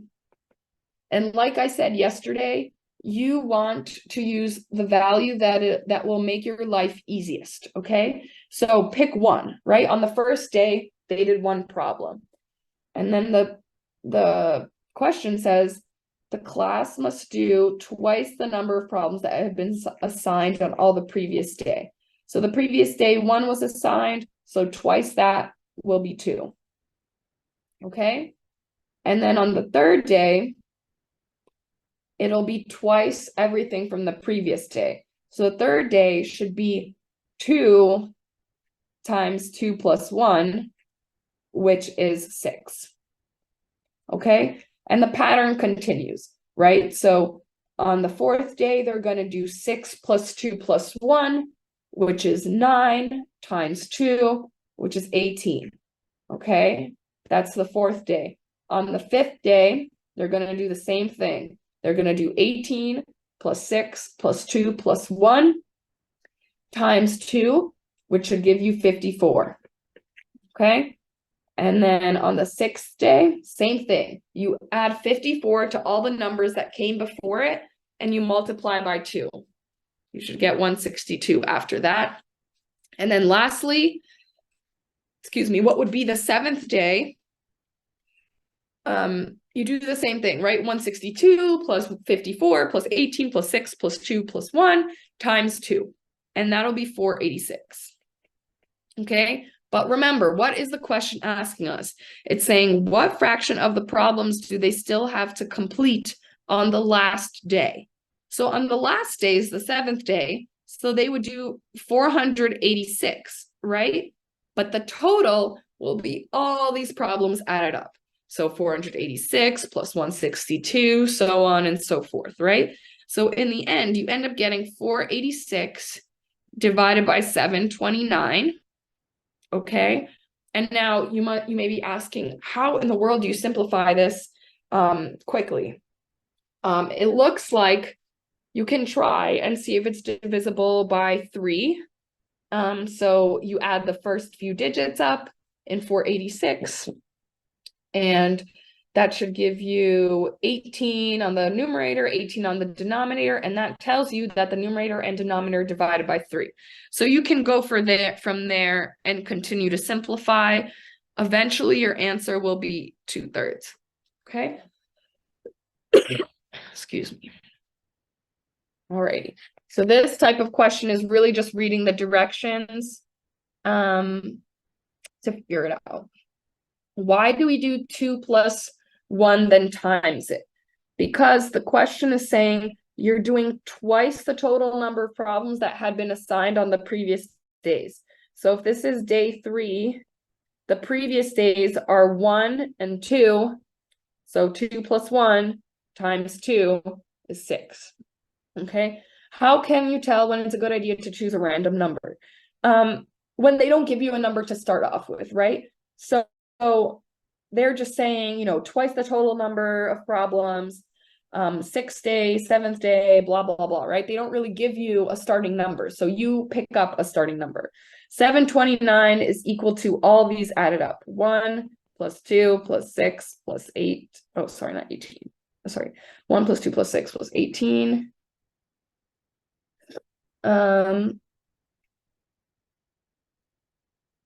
Okay. All right. We got to move to the next one just to make sure we have enough time. You just get graded on the math. The work doesn't count. I think it's going to be a bubble in sheet. So, yeah, sometimes instead of a random number, someone is saying you can use X. Yeah, you can use X too. Sometimes it gets more complicated. But as long as you're getting the right answer, this is just one way to do it. Okay. Number 79. How many 2-digit numbers are divisible by either 3 or 5? Okay. So we know the 2-digit numbers are 10 to 99, right? Those are all the 2-digit numbers that we know of. So to figure out the ones divisible by 3, you're going to do 99 divided by 3, okay? That's going to tell you how many multiples of 3 there are, okay? And if they're multiples of 3, that means they're going to be divisible by 3 too. So you're going to do 99 divided by 3, which is 33. Similarly, we know that in order for something to be divisible by 5, it has to end in 5 or 0, right? So 5 is not going to, or like 99, 98, 97, 96 are not going to be divisible by 5. And that is why I'm saying to do 95 divided by 5, okay, which gives you 19. 19 numbers that are divisible by 5, okay? However, look at this question. It's asking you divisible by either 3 or 5. So you can't have any repeats, no repeats. So you're going to look for the common multiples of 3 and 5. Okay, and I'm going to tell you what they are. They are 15, 30, 45, 60, 75, and 90. Okay, so you don't want to count these twice. You just want to count them once. In addition, when you're thinking about these equations, 99 divided by 3, 95 divided by 5, those are counting all the single digits too. Okay, so you don't want the single digits because the question is asking you for 2-digit numbers. Okay, so the single digits are 3, 6, 9, and 5. Okay, so how many two-digit numbers are divisible? That's going to be your total, right? 33 plus 19 subtracted by these extra numbers that don't fit our criteria. Either they're single digits or they're repeats of numbers that are already counted. Okay, so 33 plus 19 is going to give us 52. Okay, there are 1, 2, 3, 4, 5, 6, 7, 8, 9, 10. There are 10 numbers that don't fit our criteria. So 52 minus 10 is 42, giving us an answer of A, 42. Okay, let's see if there are any questions in the chat. No questions in the chat. Okay.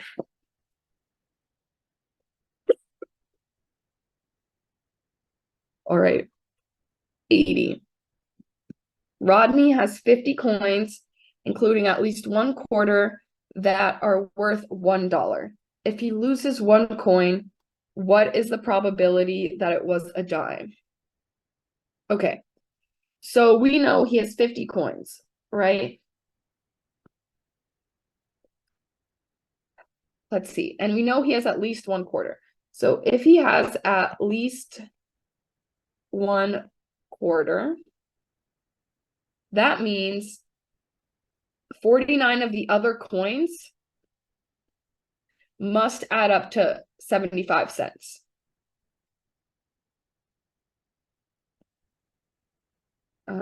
To 75 cents.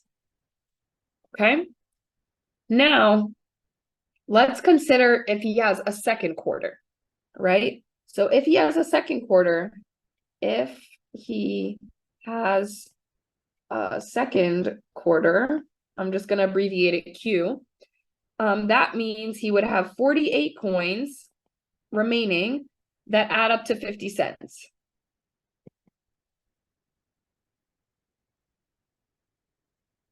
Okay.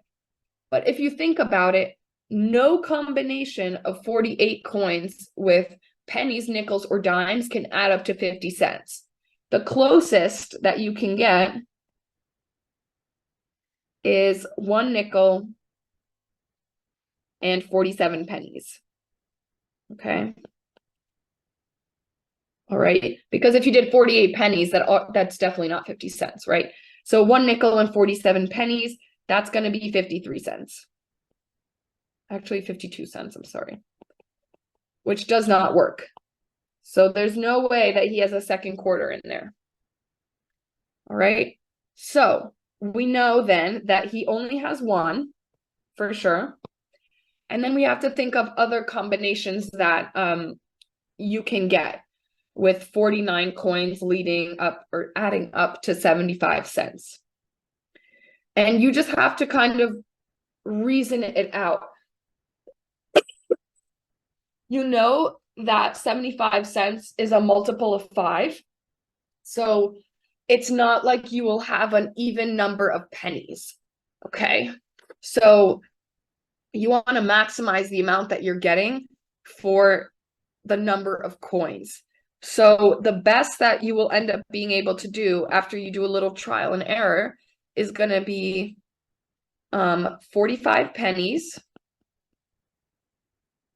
Okay, with 2 nickels and 2 dimes. Okay, and that works because this is 45 cents. This should be 10 cents, right? 2 nickels is 10 cents and 2 dimes is 20. All right. But this should be helpful, excuse me. It should be helpful to think of maybe like the pennies first, because you're not going to have too many nickels and dimes since you have to add up to 49 coins. That's a lot of coins. So most of them are going to be pennies, so you can make that small amount of cents, 75 cents. Okay? We're still not there yet, right? The question is asking, if he loses 1 coin, what is the probability that it was a dime? So we know for a fact that he's got 50 coins total, right? We can't forget that. The total is not 49. It's 49 after that 1 quarter. So if there are 2 dimes, the probability of losing a dime would be 2 over 50, okay? Which, if you bring it to a decimal, should be 0.04, okay? All right, let's see. Okay. All right, so this should be pretty clear. I see a question in the chat for number 79. It asks why I chose 95. You could do 99 divided by 5, but I thought it would just confuse you more to get a decimal. I just picked 95 because that's the largest 2-digit number that's divisible by 5. Okay?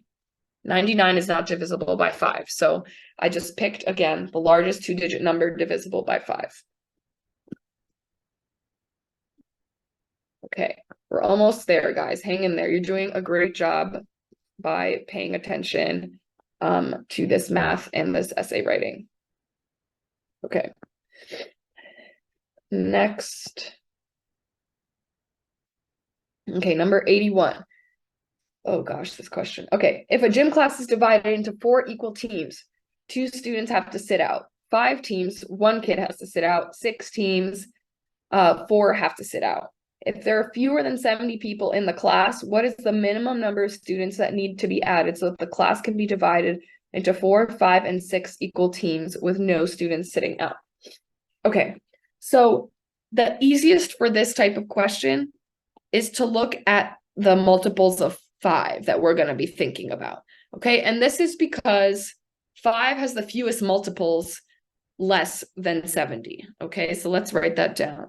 5 has fewest multiples less than 70.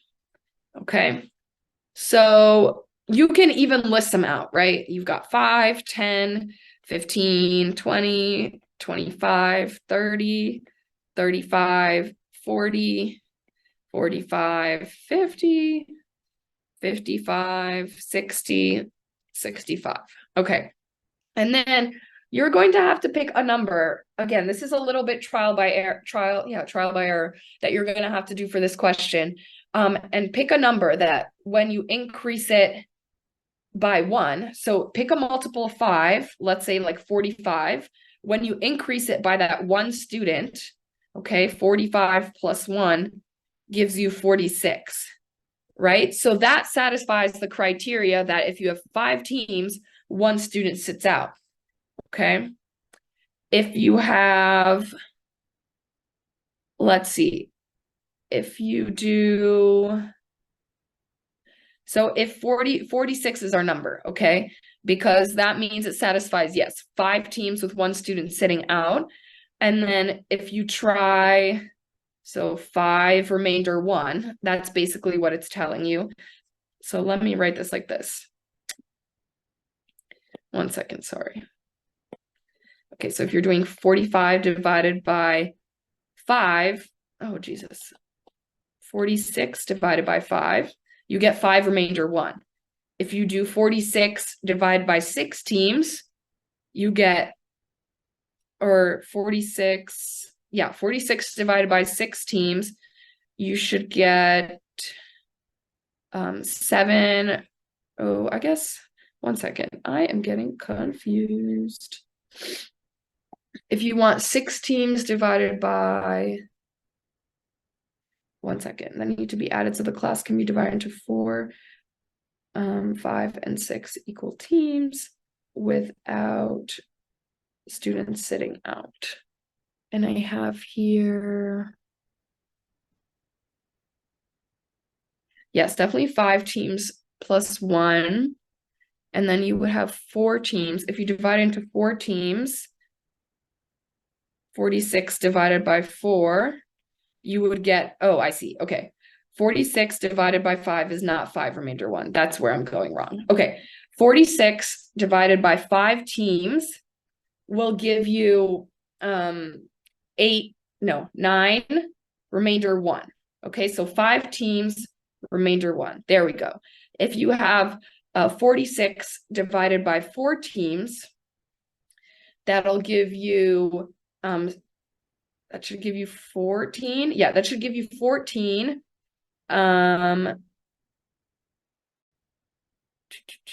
With 2 sitting out, 14, 6, and that's 56. I'm sorry, guys.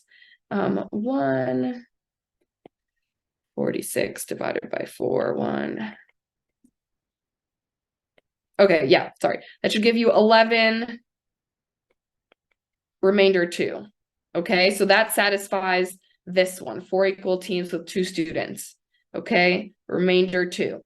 And then if you have 46 divided by 17, or no, 4, 5, 6, 6 teams.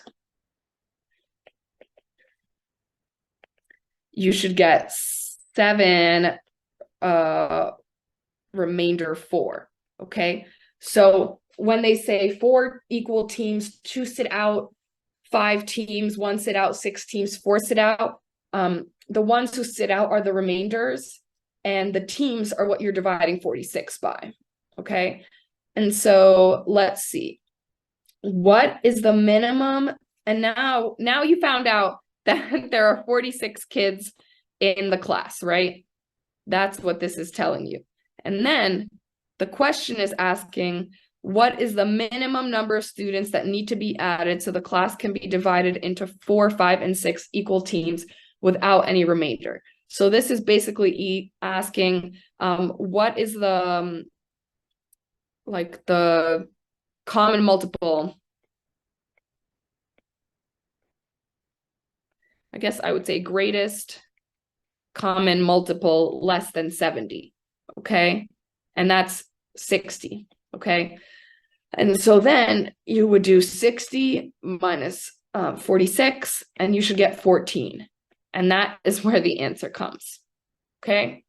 So just to go over this again, first, you're trying to figure out how many kids are even in this gym class, okay? And you're going to do that by thinking of... And Antalya, heads up, we're finishing up. So this is the last question, right? Oh, there's one more. Let me just do the next one. Okay, fine. Over. Sorry. This next one is easy. Okay, not as complicated as number 81. So 82, Jana has a rectangular sheet of cardboard that measures 10 by 18. Okay. She has 10 by 18.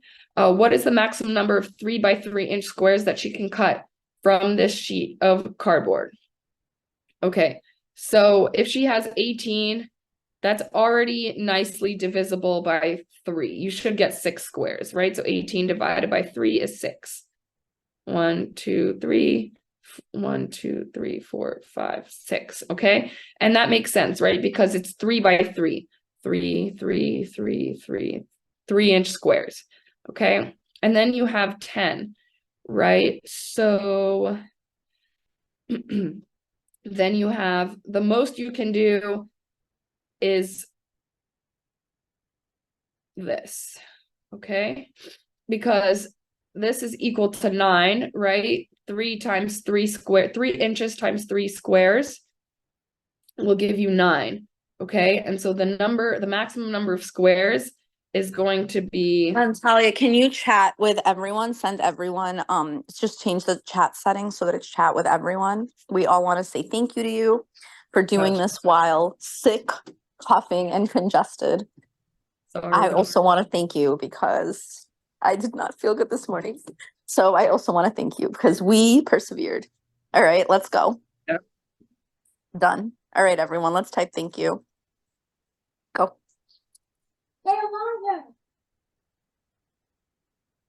Thank you, guys. Thank you, everyone. Thanks for coming. Thank you, everyone. Who wants to see a cute doggy? Who wants to see a cute doggy? I don't even know where the alarm is. I have an alarm somewhere. Oops, there we go. Your camera's off. Oh, oops. Who wants to see a very cute doggy? Hold on. Ready? I have to get off my backgrounds. Hold on. Hold on. Guys, I'm going to show you the cutest little dog. Ready? But I have to get off my background so you see me. Ready? Come here, Goldie. Who wants to see a cute baby or doggy? What do you care? What do you care to see more of? A dog? Look, here. This is a child. Look. Hi, Jacob. Say hi. Hi. Okay, this is the dog. Ready? Hello, doggy. They're making you wear something. What does this say?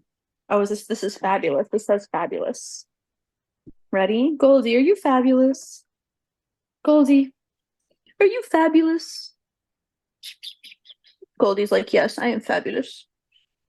Goldie looks good with my hair. That's funny, right? Oh. So serious, right?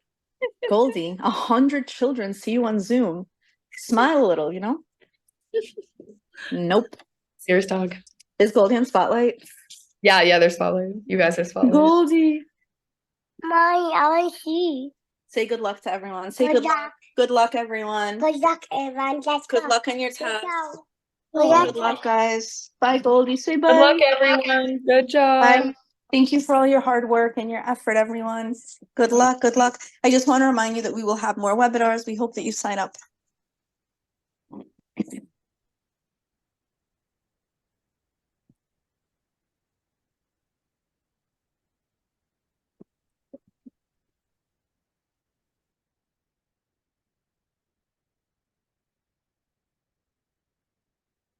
All right, I'm gonna sign off now, guys. Have a good night.